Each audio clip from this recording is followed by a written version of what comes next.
civilmedia.mk. Слободно, независно, отворено.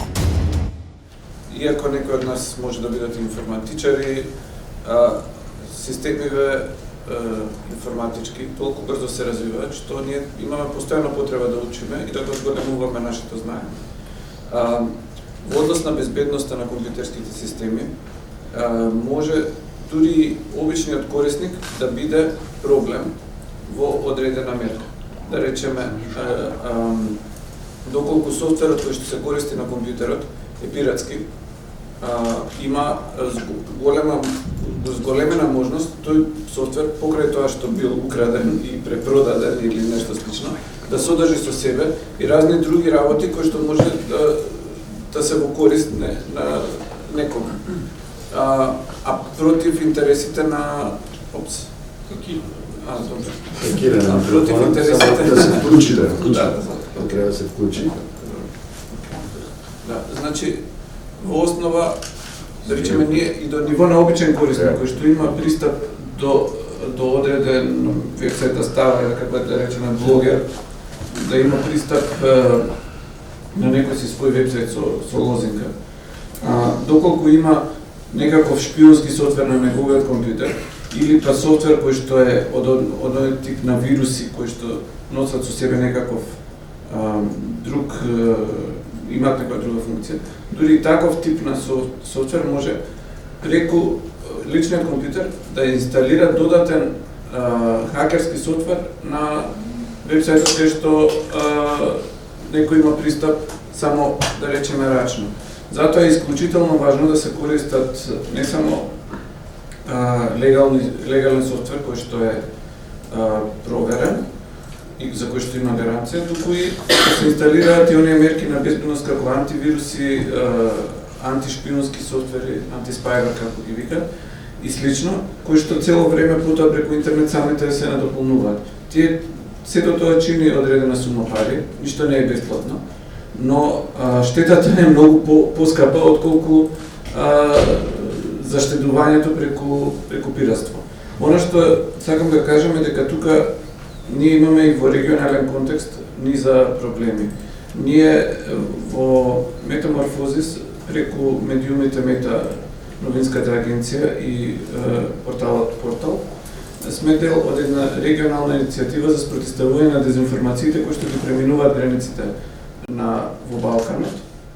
И тука имаме ситуација, бидејќи ги следиме ситуациите во регионот, да видиме дека на регионално ниво често има многу повеќе од само пуштање лажни вести или искривување на фактите или додавање на националистички наративи на некоја вест од некоја земја со цел, не знам, да се оцрни една етничка група која што дадена политичка структура и одговара тоа во соседството и слично.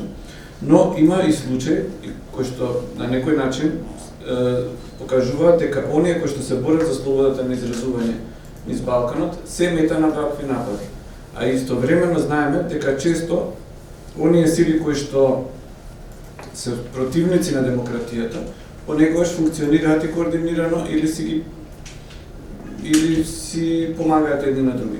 Затоа, ако видиме во регионот, има низа ситуации во кои што баш волјата на граѓаните е пореметена, како да кажам, има обиди да се влие на јавните перцепции или на можноста граѓаните да го искажат своето мислење во еден демократски контекст. Прво со блокирање на пристап до информациите, но и со директни интервенции и хакер напади. Например, пред нова година, една наша партнерска организација од мрежата за проверка на факти, која што се вика Црта од Србија, тие го водат нивниот исти номер, кој што таму се вика исти номер, прославува 10 години и баш има анкета за тоа која била најголемата лага искажана од политичарите во претходниот 10-годишен период. На ден пред да се затворат резултатите од една сосема нормална онлайн анкета, дојдат и беа предмет на хакерски напад, при што иако до тогаш водеа, како да кажам, некои изјави на актуелни политичари кои што се од тамошната власт, некои од изјавите искажани од политичари кои што се во опозиција добија енормен број гласови за исклучително кратко време, што тие го толкуваат како упад во нивната база, штелување на резултатите и веднаш го пријавија во полиција како еден вид на како кривично дело.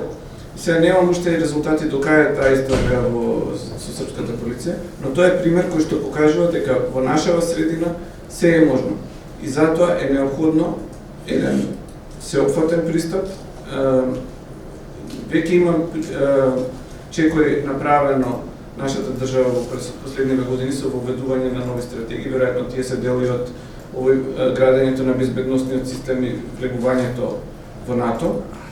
Но верувам дека ако го гледаме регионалното искуство, ние со влегувањето во НАТО нема да ни се решат автоматски сите проблеми. Ние мора да работиме како општество да се заштитиме.